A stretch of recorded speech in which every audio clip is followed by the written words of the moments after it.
I just want to figure out where the bomb is. Get the f*** out me face.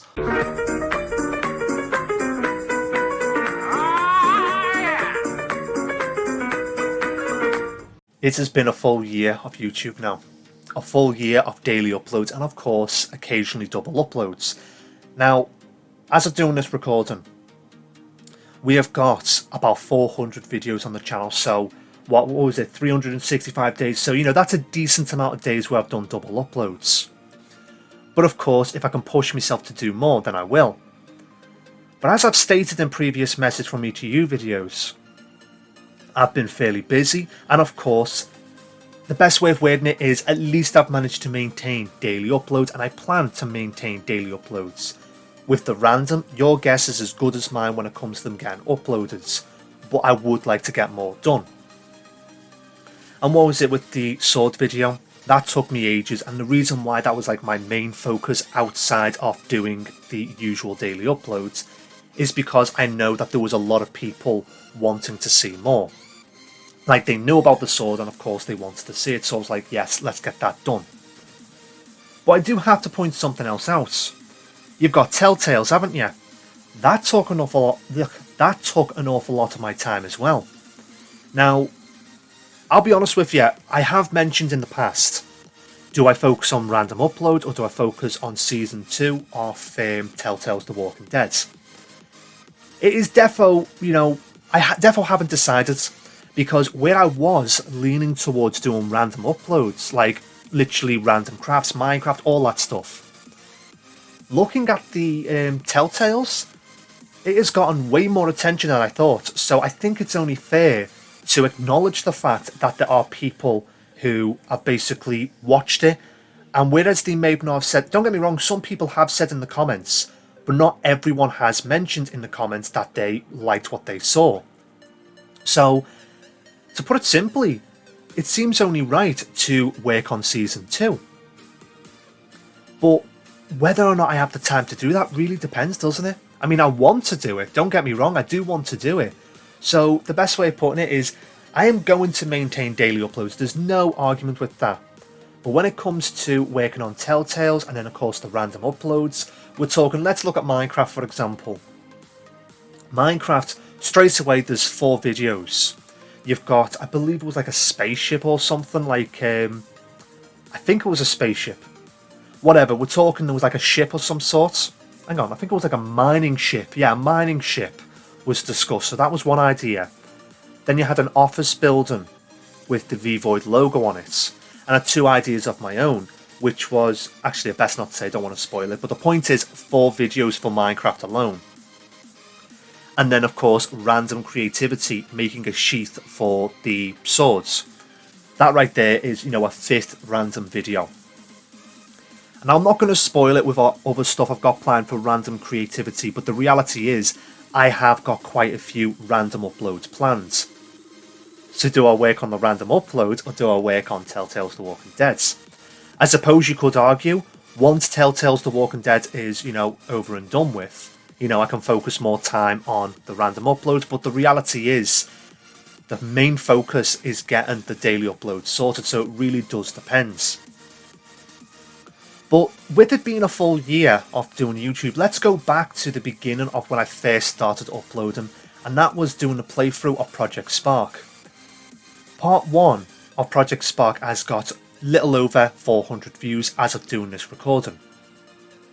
And I'm willing to bet that the majority of the people who clicked on that video are well aware that the servers got shut down, and you know what, I wouldn't be surprised if they thought, how is he playing this game when the server shut down?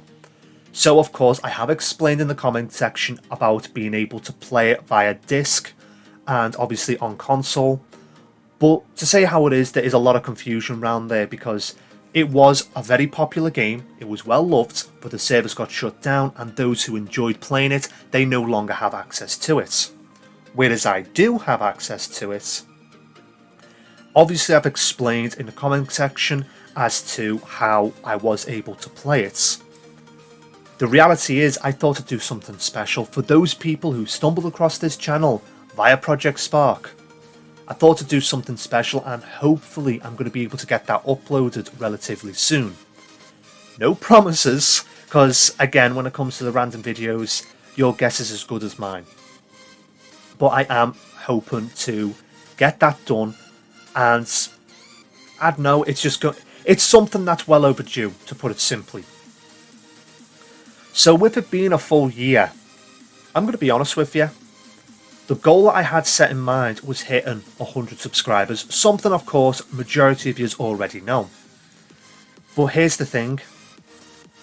I set the goal in mind for 100 subscribers, but the reality is the only thing I have control over is making the videos and of course maintaining daily uploads, and of course if I wanted to push myself further, occasionally doing double uploads.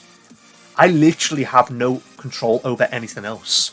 So having that goal set in mind, some could argue it's a bit foolish, because you want to set goals that you can achieve, that you are, well, what's the word I'm fucking looking for? You want to set a goal in mind that you have control over. And of course, let's just say, for example, my goal was to upload 365 videos within a year. That is, of course, doing a daily upload. If I say I want to upload 400 videos in a year, whereas that's pushing myself, that's, well, like, you know, that is within my control. I can do that. But when it comes to achieving a set amount of subscribers or a set amount of views or anything like that, to say how it is, that is out of my hands. I got no control over that. Doesn't change the fact that not only did we hit our goal of 100 subscribers, but I joked with my mates saying that, is it possible to hit 115 subscribers before doing a full year? And as of right now, of doing this recording, we've got 117, so we have technically hit that second goal. So regarding subscribers, I'm just going to go ahead and say it. I would like to hit 250 within 6 months. And a push, you know, maybe that's asking a bit much, so call it a year. Somewhere between 6 months and a year, hitting 250. But again, I'm not going to beat myself up if we don't hit that goal. I would really like to hit that goal, but again, I am not in control of the subscriber counts. Say how it is, you guys are. But then, while I'm on the topic of like what we've achieved, 11,662 views as of doing this recording, 2,219 hours watched, again, with doing this recording. Now I will admit, I am well aware that there's a huge portion of those views of people clicking on the video and then they just click off it, because here's the freaking thing. According to YouTube, right, I can't really quote this, hopefully Editing State can get a screenshot. But what really confuses me about the views on this website, yeah, we're talking, they claim if the view is less than 20 seconds, sorry, tell a lie, if the view is less than 10 seconds long, it will assume the view is basically a fake account, so it won't include the view. It will only include the view if it's 30 seconds or more. Can you see the contradiction there? So it's like there's 20 seconds in limbo there, isn't there? And of course, when it comes to being able to see the average view time, sometimes, especially earlier on in the channel, average view time being 2 seconds. So, to put it simply, without a doubt, YouTube is counting views less than 10 seconds, so people clicking on the video being like, oh, this isn't who I thought it was, click off the video. Now, of course, no judgment to those people, we've all done it, but I am well aware that there's a huge portion of those views that are being counted when, well, to put, like, what was it, with Project Spark I mentioned before, over 400 views, I'm willing to bet there's an awful lot of people who have done that. But at the end of the day, there's no point bitching about it, it is what it is. Now, even though I've been chatting for some time, there's also something else I wanted to mention. No doubtably you've noticed this. I've changed the banner. But when it comes to changing this banner, I'm not going to lie to you. When it comes to this banner, I made it. And you know what? I'll have it on screen. Fuck it. When it comes to this banner, I designed this huge picture with the understanding that this is what you see on a computer. This is what you see on a phone, but this is what you see on a TV. a friend of mine who actually watches a lot of my videos, he watches it on his TV. I asked him, do us a favour, take a picture of your TV and show me like what you see when you view the homepage. This is all he sees. So technically, all of this was a waste of time. But do you know what? I'm going to go ahead and assume that there are some individuals who do see all of that when they're watching on whatever device. Kind of a pain in the ass, but the reality is I decided to design a new one. Granted, I did have help from a friend of mine. But the reality is I decided to create this banner because, well, basically like the intros and the outros, I don't want to stick to the same thing like for so long. Like, I want to change it, keep things fresh, change things as I go along. So of course, with that in mind, I do have full intentions of doing more changes, and of course the best way of wording it is I plan on improving things and getting things better and better as I go along. So with everything we've accomplished within the first year, all I can say is who knows what the next year is going to bring. Now we're chatting for what? Over 10 fucking minutes. Let's wrap up this video. So anyways, I hope you enjoyed this video, and if you have, don't forget to like and subscribe, and I'll see you in the next video. Like and subscribe.